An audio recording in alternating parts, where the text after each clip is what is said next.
first of all, it's your birthday, wasn't it, on Friday? On Happy birthday. Did you see us? We gave you a little wave. I was very touched by that, actually. Good.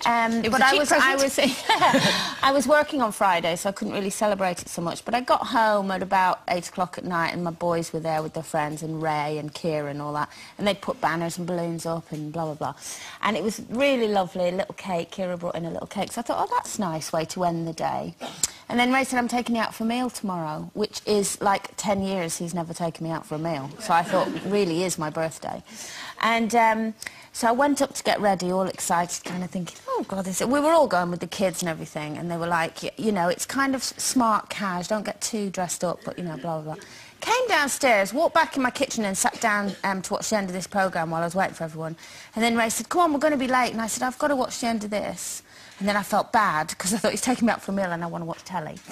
And anyway, I said, oh, so I thought, oh, I'll get up. So I got up, walked round the side of my kitchen, and there was 22 people in my kitchen that had all crept in while I was watching the telly, and all these... How big is your kitchen that you fit all these people and you didn't notice them? Andrea, it's massive! The rest of the house was very small, but...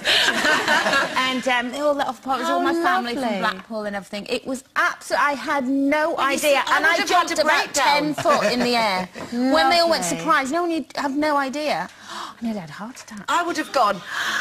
Who's going to clear it up? That would have been my stress. Well, you know, it was fabulous. First of all, my sister said, you don't worry about anything, because my immediate thought was, we've nothing in, we've no food, no drink. Next thing, they brought all that in, they brought it all with them. And then the next morning, 22 people slept at my house.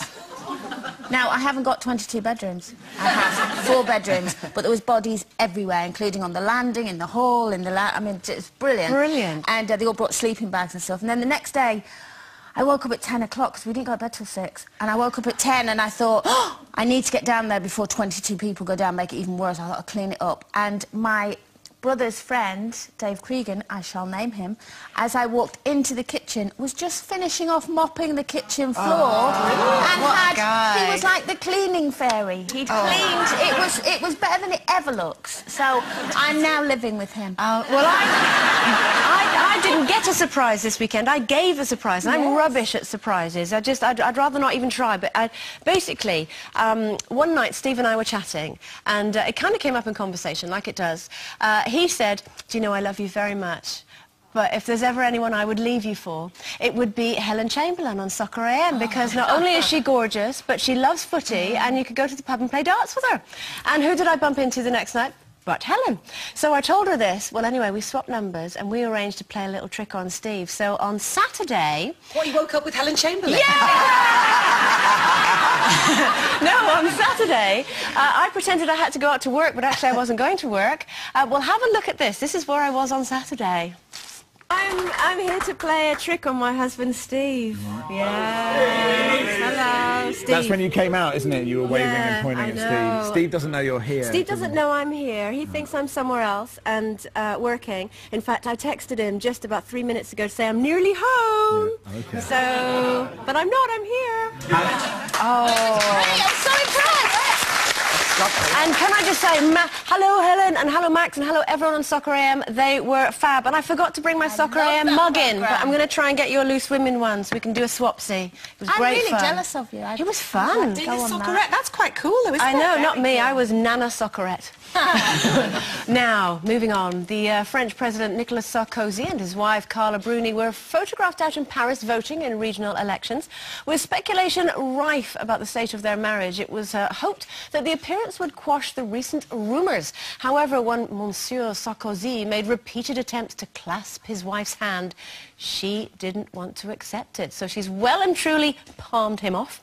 But is there nothing nicer for us than holding hands? Do you like holding hands? No, I'm with her. I mean, you know, I don't like all this. I've never liked holding hands. And when I was first stepping out with my husband now, I said, don't, makes me look old and fuddy-duddy. And only if he's holding it like that. Come on, Nana. No. Well, I'm saving it for later. No, I've never liked, even as a young person, I think it's naff. I can't. I absolutely love it, I have to say, and especially, you know, in older people, when I see them holding hands, I don't mean you, but I mean, you know, older couples, I think, oh, look at them, they're still so in love after all these years. Or they're holding each other up. When I was younger, my mum and dad weren't, never really held hands, and I had friends at school's parents who did, and I used to sit there when I was younger and think, I wish my mum and dad had held hands. I think it's lovely, I think it's romantic, I love holding hands. Quite close, because they did have 21 children. Yes, maybe they should have held hands more. So, I mean, I'm the opposite. And I think with you, because I have read your life story, Linda Bellingham, in 2 days, but so I've read it and I thought, I know what it is about you. Because you're an independent, strong woman, and I think you see it as a bit of a kind of girly weakness, right, as in, I don't need to hold your hand. You know? No, you're right. I mean, I hug, don't get me wrong, and actually at night sometimes I will lean across and go to sleep holding Michael's hand, but I don't You think it's his hand.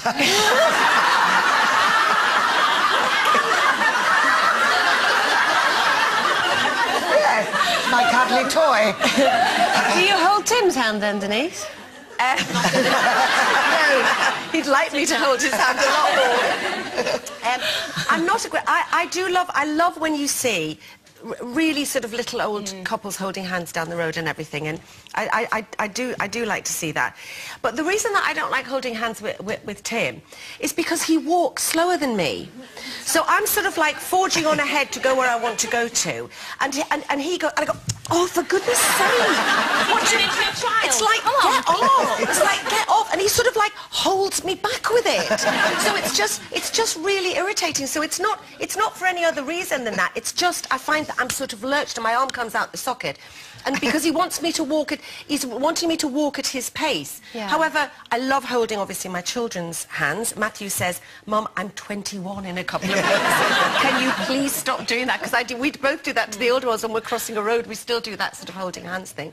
But anyway, so the answer is no, I don't really like holding hands that much. But I do cuddle and I do linky things in that, but when it's on my turn. Linky things. Linky things. You have to make him keep up with you. And I don't get these girlfriends holding hands everywhere they go nowadays. Oh. Do you not? No. No. OK, before you wander off, we've still...